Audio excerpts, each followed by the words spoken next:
Il était une fois, dans un village où les chants matinaux des coqs servaient de réveil et où les commérages étaient servis plus chauds que le petit déjeuner, une fille dont le nom portait plus de douleur que de fierté. Elle s'appelait Ruth. Elle était la dernière née d'une famille de 4 enfants, 2 garçons, une fille, et elle. Ses frères et sœurs fréquentaient l'école, vêtus d'uniformes bien repassés, dégustant du riz avec des bananes plantain frites chaque matin, tandis que Ruth, dès 6 heures du matin, arpentait les rues, pieds nus et affamée, portant sur sa tête un plateau chargé de beignets et de cacahuètes. Personne ne lui avait jamais expliqué pourquoi. Ses frères, Chid et Nonsu, étaient les garçons admirés du village, forts, bruyants et fiers. Mais sous leur chemise bien amidonnée se cachait une méchanceté que seule Ruth connaissait. Sa sœur Shizom, la seule fille avant elle, était plus douce, une âme différente, la seule à lui donner des restes de haricots le soir ou de petits morceaux d'ahara dissimulés dans son pagne. Mais sa mère était une femme taillée dans la pierre. Elle avait une langue acérée et une main encore plus lourde. À la façon dont elle regardait Ruth, on aurait cru que la fillette avait tué son premier-né. Il n'y avait aucune chaleur dans ses étreintes.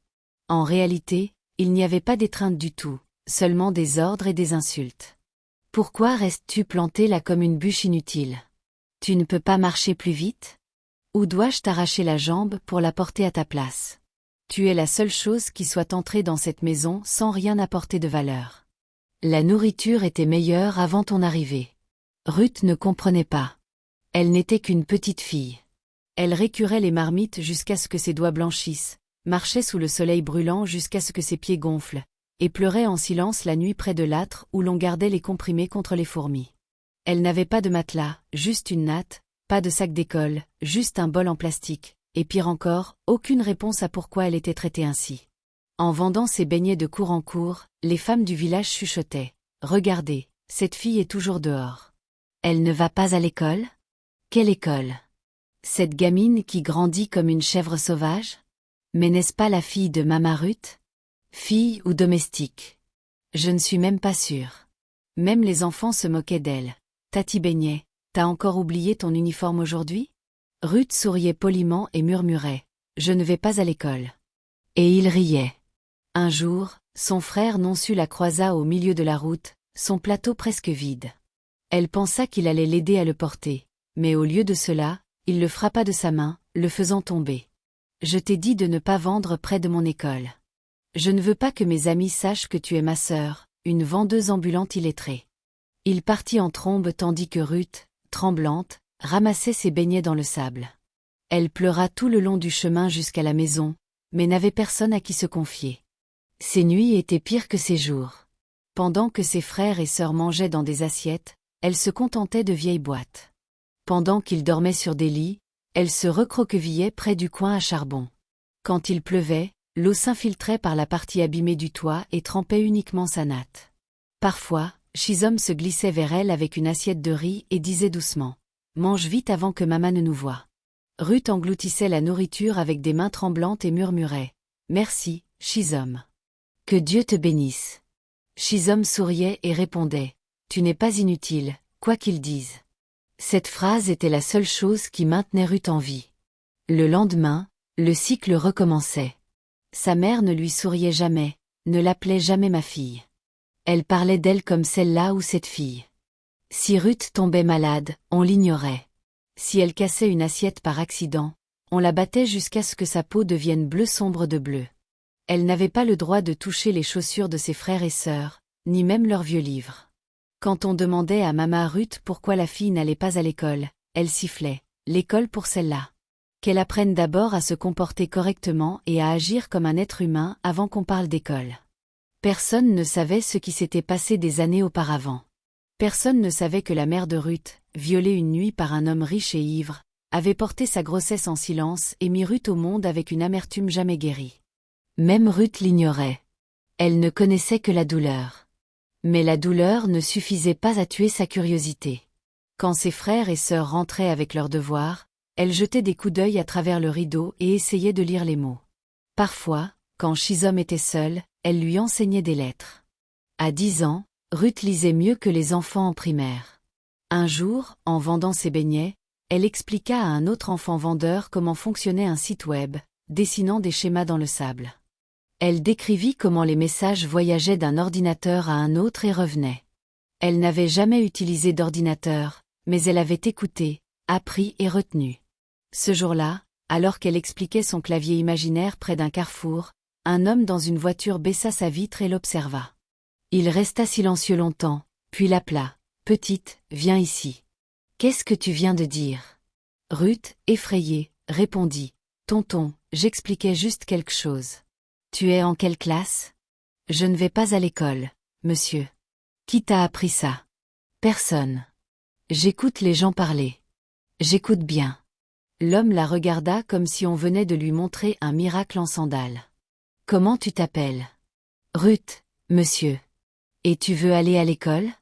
Elle hocha la tête rapidement, les larmes déjà dans les yeux. « Oui, monsieur. Beaucoup. Je veux tout apprendre. » L'homme ne dit rien de plus ce jour-là. Il repartit simplement. Ruth rentra chez elle et découvrit que sa mère avait verrouillé la marmite de soupe et ordonné à tout le monde de ne pas la nourrir ce soir-là.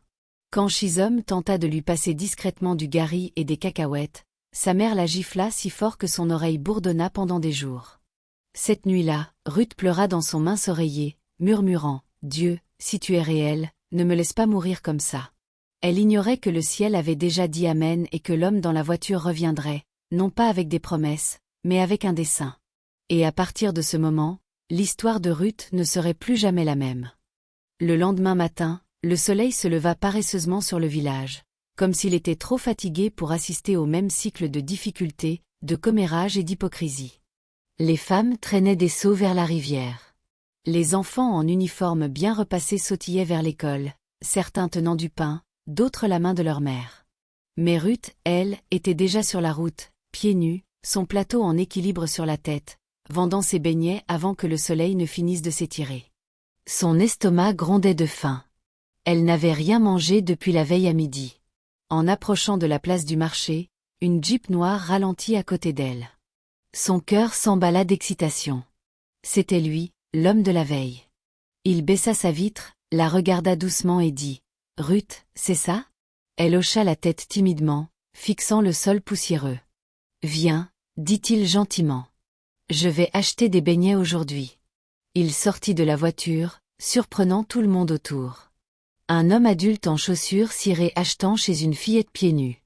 Les têtes se tournèrent, les bouches murmurèrent, mais il s'en moquait.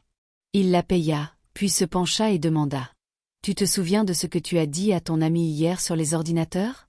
Elle leva les yeux, écarquillée. « Oui, monsieur.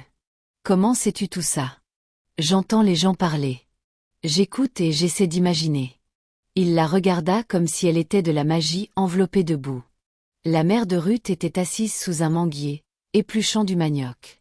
Quand le même homme entra dans la cour, elle fronça immédiatement les sourcils. « Bonjour, madame, » dit-il poliment. « Je m'appelle monsieur Edwin. J'ai rencontré votre fille, Ruth, sur la route, et j'aimerais vous parler d'elle. » Les yeux de la mère se plissèrent. « Laquelle ?»« La plus jeune, celle qui vend des beignets. » Elle siffla. « Celle-là n'est pas faite pour discuter. Elle ne sait même pas faire bouillir de l'eau sans la brûler. Elle ne sait que vagabonder et rêver. Madame, avec tout le respect que je vous dois, votre fille est un génie. » Mama Ruth ricana. « Génie, vous dites ? Vous aimez utiliser de beaux mots. Prenez-la si vous voulez. Elle vous fera honte. » Monsieur Edwin marqua une pause. « Donc, vous me permettez de l'emmener en ville pour une formation ? » Elle agita la main négligemment. « Prenez-la. Si elle veut, qu'elle ramène de la honte. Ne venez pas me dire que c'est moi qui l'ai envoyée. » Chid et Nonsu, qui avaient tout entendu, éclatèrent de rire. « Alors maintenant, l'erreur va à la gosse. Oh, va apprendre l'informatique avec ta tête comme un clavier, » ajouta Nonsu en riant hystériquement. Ruth resta silencieuse près de la porte, son plateau toujours à la main. Elle ne répondit pas. Elle regarda simplement sa mère, puis ses frères. Ses lèvres ne bougèrent pas, mais dans son esprit, elle se dit « Un jour, vous vous souviendrez de ce moment. » Monsieur Edwin vint la chercher le lendemain. Chisholm l'aida à emballer ses quelques affaires, 2 pagnes, une vieille paire de sandales et un journal fabriqué à partir de feuilles volantes. Chisholm la serra fort. « Ne nous oublie pas quand tu réussiras. S'il te plaît, murmura-t-elle. Tu es la seule raison pour laquelle je crois encore en les gens, répondit Ruth, les larmes coulant librement. En montant dans la Jeep, les voisins observaient depuis leur véranda. Où va-t-elle? Un homme riche l'a prise. Si c'est une affaire de sugar daddy, qui va aider celle-là? Même sa mère ne la connaît pas. Mais dans la Jeep, Ruth se tenait droite pour la première fois. Elle se sentait humaine. Le siège était moelleux. L'air sentait le citron. Elle regarda par la fenêtre et ne fit pas de signe d'adieu. La ville était bruyante, rapide, écrasante, mais elle n'effrayait pas Ruth. Pas après ce qu'elle avait survécu. Monsieur Edwin l'inscrivit dans une académie technologique réputée, paya pour son logement et lui donna un nouveau téléphone. Il lui dit simplement « Tu ne me dois rien. Rends-moi juste fière. » Ruth pleura dans la salle de bain ce soir-là. Elle n'avait jamais utilisé de vraies toilettes auparavant. Elle n'avait jamais mangé de riz frit avec du poulet, jamais dormi dans un lit avec des draps qui ne sentaient pas la fumée. Elle était très en retard. Pendant que les autres étudiants tapaient rapidement, elle regardait le clavier, confuse. Pendant qu'il cliquait avec assurance, sa main tremblait comme si elle touchait un sol sacré. Mais Ruth apprenait vite. À la fin de la 2e semaine, son professeur demanda « Qui parmi vous comprend le mieux comment fonctionne la structure HTML ?» Ruth leva la main lentement mais sûrement, et quand elle commença à parler, la salle se tut. Chaque dimanche, Ruth appelait Shizom avec le téléphone de Monsieur Edwin. « Tatichi, je sais maintenant dessiner des logos. Ruth, je suis si fière de toi. J'ai aussi appris à créer des sites web. J'en construis un avec mon nom dessus. Tu iras loin, ma sœur. Très loin. » Shizom raccrochait et essuyait ses larmes avec le bord de son pagne, priant « Dieu, si Ruth mange bien et dort bien, mon cœur est en paix. » Mama Ruth agissait toujours comme si elle n'avait pas de dernier enfant. Elle reviendra bientôt. La vie lui apprendra, se moquait elle. Mais les murmures avaient commencé. Vous avez entendu? Ruth est à Lagos, elle apprend l'informatique. On dit qu'elle porte des pantalons et un sac comme une madame.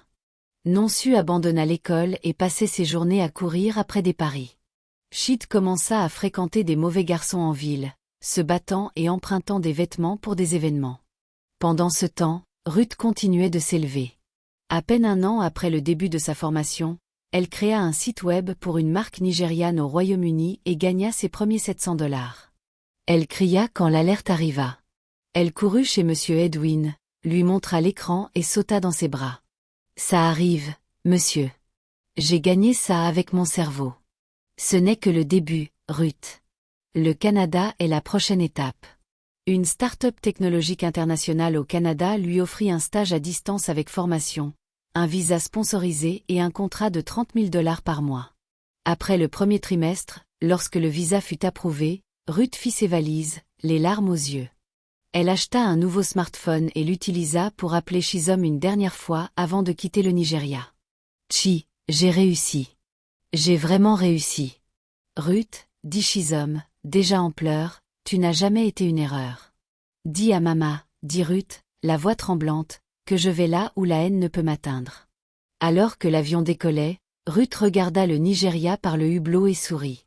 Derrière elle, il y avait la faim, les insultes, les coups, les moqueries et les larmes. Devant elle, il y avait la paix et un but. Pendant ce temps, au village, Mama Ruth était assise seule dans la cour, entendant les voisins murmurer. C'est sa fille, Ruth. On l'a vue sur Facebook. Sa société technologique l'a mise en avant. Elle offre même des bourses à des enfants des rues. Mama Ruth remua sur sa chaise, les doigts tremblants, et pour la première fois en des années, elle commença à ressentir quelque chose qu'elle avait enfoui depuis longtemps, le regret. Le village était étrangement silencieux cet après-midi-là. Même les poules semblaient s'arrêter de picorer lorsque le bruit des pneus roulant sur la terre rouge se fit entendre. Puis le vent porta le ronronnement d'un moteur si doux qu'on aurait dit l'arrivée d'une royauté. Au début, les gens pensèrent à un politicien, mais quand la poussière retomba et que le soleil fit briller une Range Rover blanche, les bouches s'ouvrirent. Une femme en sortit, grande, élégante, la peau éclatante comme si elle vivait parmi les anges. Ses cheveux étaient relevés en un chignon haut, ses lunettes teintées, son parfum assez riche pour rendre les fleurs jalouses. C'était Ruth, la même Ruth qui vendait des beignets pieds nus. La même Ruth que ses frères appelaient l'erreur. Cette même fille qui portait la même robe pendant 2 ans. Elle était de retour, mais pas en tant que la fille qu'il connaissait. Elle était une tempête en soi. Les voisins commencèrent à se rassembler un par un. Quelqu'un courut chercher Mama Ruth. Mama Ruth, viens dehors. Ta fille est revenue. Mama Ruth resta immobile à l'intérieur, son corps soudain faible, ses jambes refusant de bouger. Les murs de sa maison semblaient se refermer sur elle. Elle avait rêvé de ce jour à maintes reprises, mais jamais comme ça. Ruth entra dans la cour lentement. Ses talons cliquetaient sur le ciment. Ses doigts serraient la clé de la voiture comme un micro de victoire. Elle ne parla pas tout de suite. Elle fixa simplement la femme qui lui avait donné la vie mais jamais l'amour. Mama Ruth sortit, les mains tremblantes, essayant de garder de la fierté dans sa voix. Ruth, bienvenue. Bonjour, Ma, répondit Ruth, la voix froide et tranchante.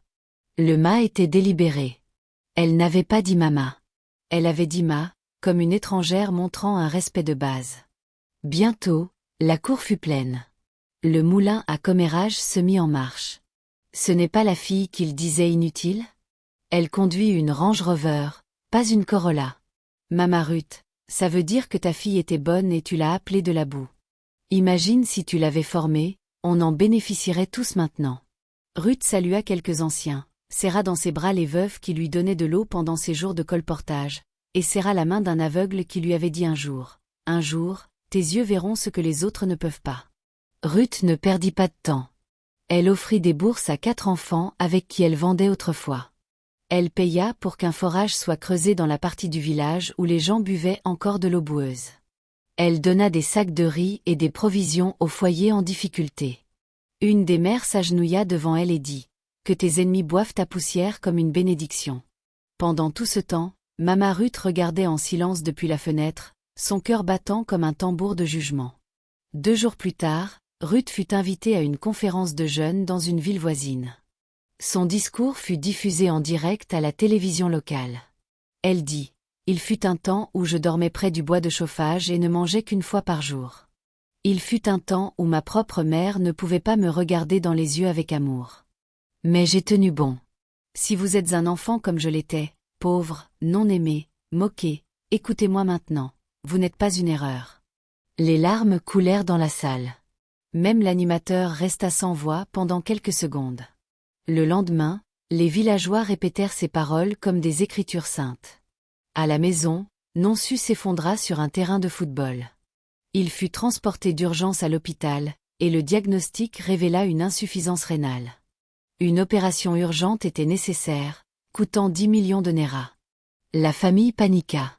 Chit pleura dans un coin, murmurant « Nous sommes finis à moins que Ruth ne nous aide. » Shizom ne dit rien. Elle essuya ses larmes et passa un coup de fil. Ruth revint, dans la même voiture, avec la même grâce, mais cette fois, l'air était plus lourd.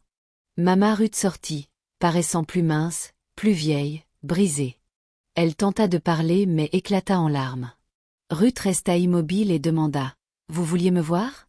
Mama Ruth s'agenouilla et dit « Je ne mérite pas ta gentillesse, mais je veux te dire quelque chose. »« Allez-y, » dit Ruth froidement. « Tu n'étais pas l'enfant de ton père. » Ruth cligna des yeux. « Quoi ? J'ai été violée par un homme riche une nuit en rentrant du marché. J'avais honte et je n'ai rien dit à ton père. Quand j'ai su que j'étais enceinte, j'ai menti pour protéger mon mariage. Quand tu es née, je ne pouvais pas t'aimer. Chaque fois que je voyais ton visage, je revoyais cette nuit. J'ai porté la culpabilité et la honte, et je les ai déversées sur toi. Tu es devenu l'exutoire de ma douleur, et pour ça, je suis désolée. » Les mains de Ruth tremblèrent. Sa poitrine se soulevait comme des vagues dans une tempête. Elle s'approcha, le visage crispé de rage et de tristesse. « Alors j'ai souffert.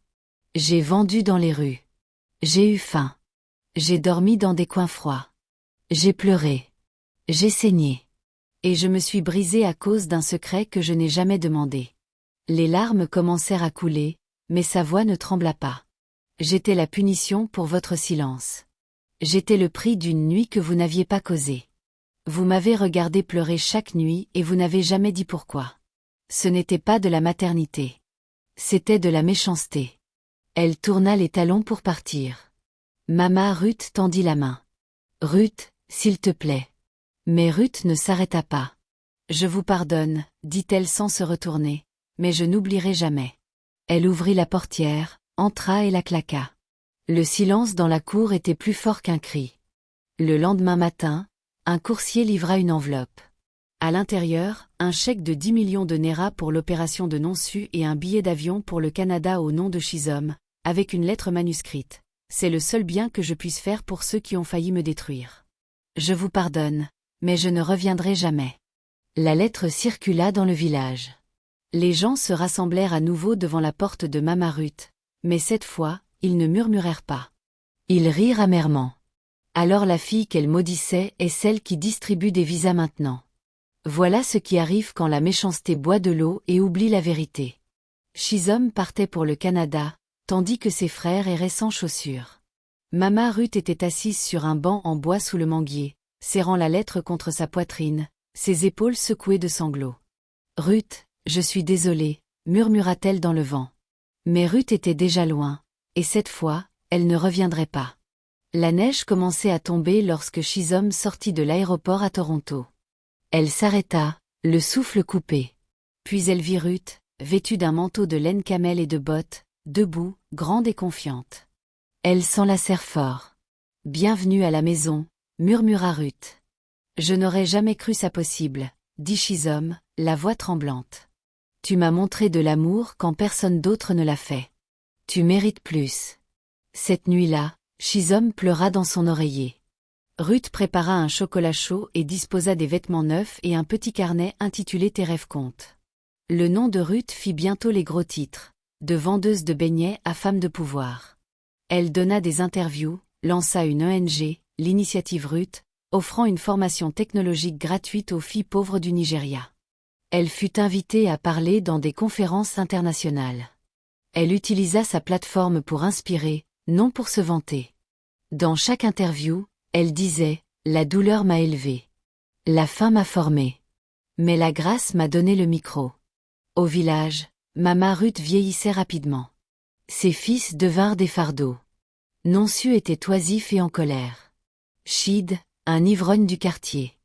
Les commérages bouillonnaient comme la fumée d'un feu de bois. Imagine si c'était ma fille, je vivrais dans un manoir maintenant. Les femmes disaient, Mama Ruth a élevé 2 mégaphones et rejeté un miracle. D'autres racontèrent que Ruth revint au village 2 ans plus tard, avec un but. Elle construisit un centre technologique nommé la Maison de Shizom. Un forage suivit. Des bourses furent distribuées. Son manoir s'éleva non loin de la maison de Mama Ruth, mais elle n'y resta pas. Elle logea dans une maison d'hôte tenue par une veuve qui lui donnait autrefois à manger. Les portes du forage portaient des lettres dorées, que ceux qui ont été rejetés boivent librement. Ruth. Un soir, Ruth passa devant la maison de sa mère. Sa mère, frêle mais vivante, se tenait à la grille. « Ma fille », appela-t-elle doucement. La voiture ralentit. Ruth baissa sa vitre. « Vous aviez une fille autrefois », dit Ruth. « Vous l'avez perdue. Maintenant, le monde l'a. » Mama Ruth pleura. La semaine suivante, un coursier arriva chez Mama Ruth. À l'intérieur, une enveloppe avec un chèque de 2 millions de Naira et un mot. « Ce n'est pas pour ce que vous avez fait. C'est pour ce que vous pourriez devenir si vous essayiez à nouveau. » Mama Ruth s'effondra à genoux, en pleurs. Avec cet argent, elle ouvrit une petite boutique de provisions. Ses voisins commencèrent à la respecter à nouveau. Les murmures devinrent plus doux. Shizom prospérait au Canada dans l'industrie de la mode. En 2 ans, elle revint au Nigeria et construisit un bungalow pour sa mère et ses frères. Elle enseigna l'humilité à ses frères, les fit travailler pour elle, et peu à peu, la famille changea.